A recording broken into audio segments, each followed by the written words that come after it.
Welcome to this tutorial on AWS Amplify Storage, a powerful tool for managing data in your web and mobile applications.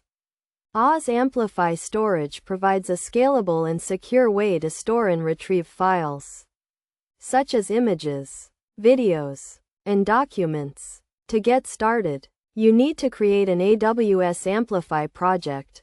If you don't have an AWS account, sign up for one and install the AWS Amplify CLI. Once you have the CLI installed, run the command amplify init to create a new project. Next, you need to configure AWS Amplify Storage. Run the command amplify add storage to add storage to your project. This will prompt you to choose the type of storage you want to use, such as S3 or DynamoDB. Choose S3 for file storage. After you have chosen your storage type, you need to configure the permissions for your storage bucket.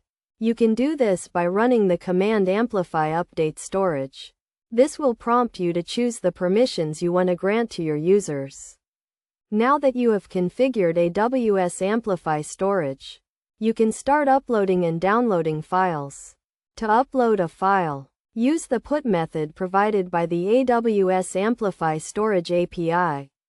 For example, you can use the following code to upload a file. You can also use the get method to download a file. This method takes the key of the file you want to download as an argument and returns the file as a response. Best practices for using AWS Amplify Storage include using secure protocols for uploading and downloading files, such as HTTPS, and using access controls to restrict access to your storage bucket. You should also use versioning to keep track of changes to your files.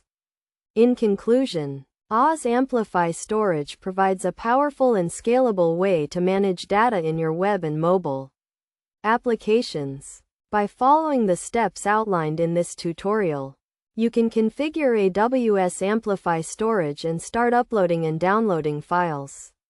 Remember to follow best practices to ensure the security and integrity of your data.